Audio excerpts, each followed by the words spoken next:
So Fox News had this incredibly weird conversation. You have Douglas Murray talking to the host. I think his name is Ben Dominic, is it? I always fuck this guy's name up. I think it's Ben Dominic.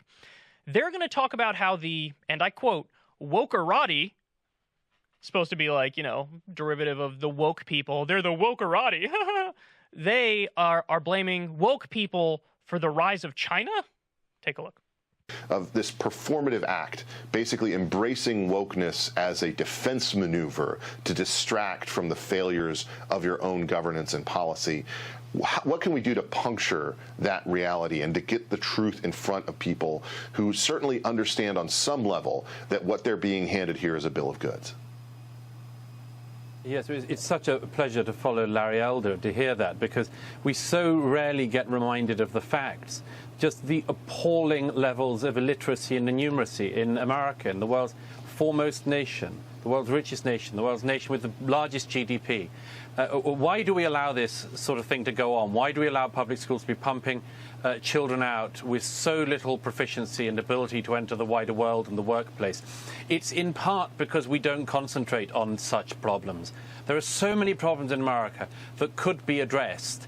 There's the issue of homelessness, which in state after state now across America you see. Why can we not address these issues? In part, it's because we get distracted onto talking about meaningless issues.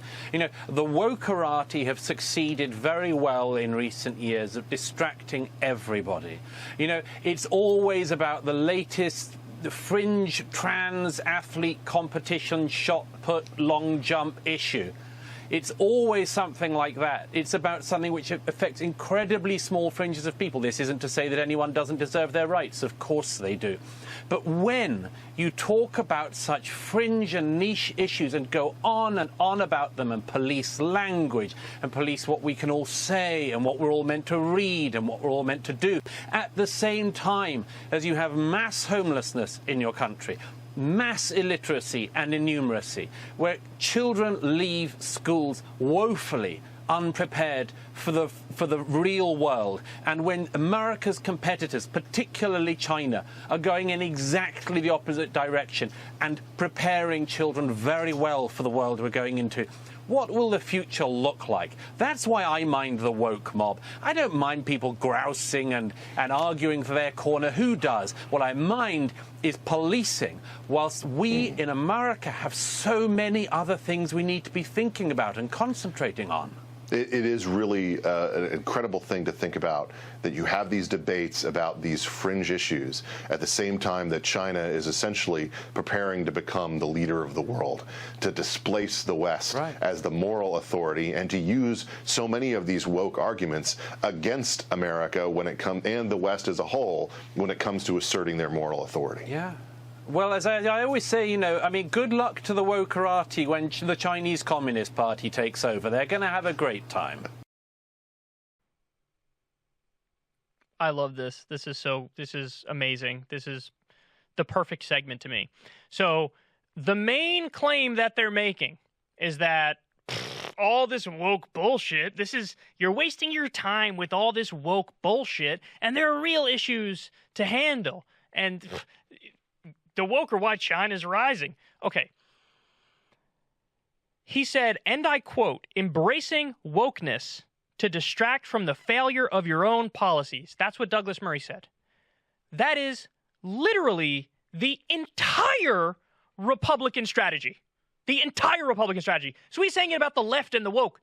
That's the Republicans do exactly this.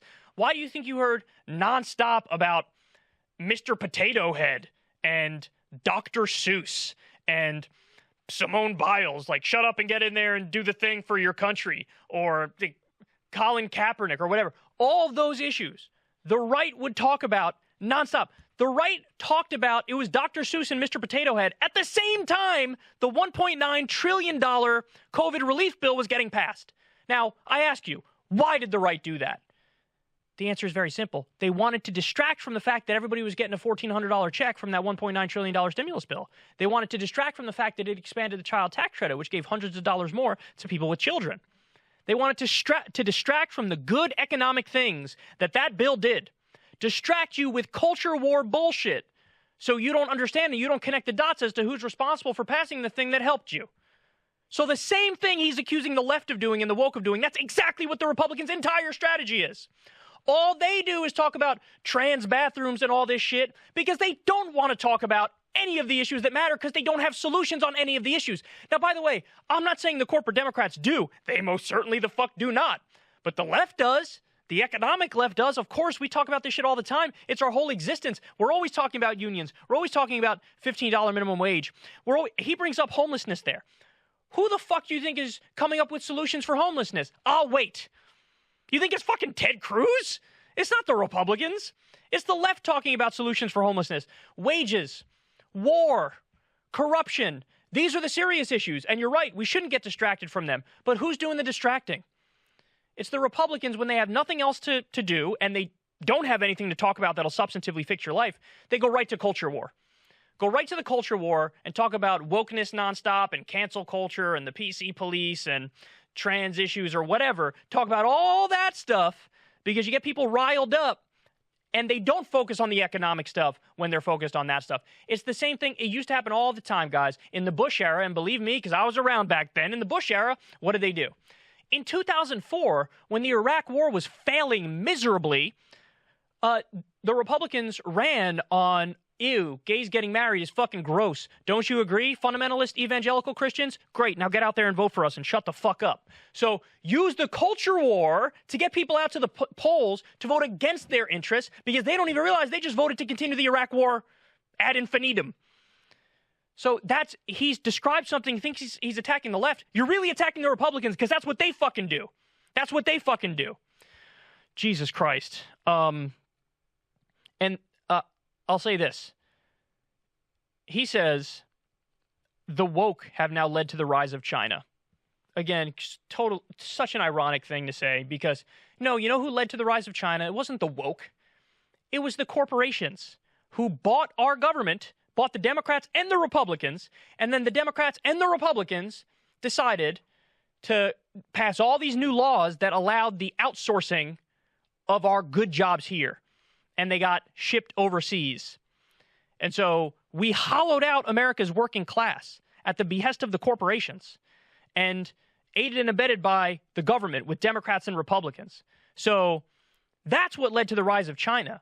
What led to the rise of China was the corruption in our government and the corporations controlling our government. And the other thing that led to the rise of China was our fucking elite leadership class being the dumbest motherfuckers on the planet and waging at least 2 wars and throwing them on the national credit card, really bombing 7 different countries, being strategically idiotic. So those are the things that led to the rise of China. And by the way, they're also just overstating that as a threat because, of course, what's better than a little Cold War stuff on a Thursday afternoon or whatever the fuck? That's what this is. That's what this is. So, God, it's so annoying. What they're accusing the left of is what they are the most guilty of. And I think deep down you guys know that because who's really the ones talking about all those fringe social and cultural issues all the time? Yeah, sure, there's some pink-haired college kids that are on campus saying goofy fucking things. Of course, everybody knows that. In the national dialogue, who's talking about the serious stuff and who's not? I don't even like the fucking corporate Democrats. The corporate Democrats are pathetic, but you got to admit, Joe Biden and Chuck Schumer and Nancy Pelosi are talking a hell of a lot more about the child tax credit and expanding Medicare and whatever the fuck. Oh, the two-year free community college and universal pre-K. They bring that up way more than the Republicans do. All the Republicans have is the culture war stuff. So remember that. What they're accusing the left of being guilty of, they're fucking being guilty of.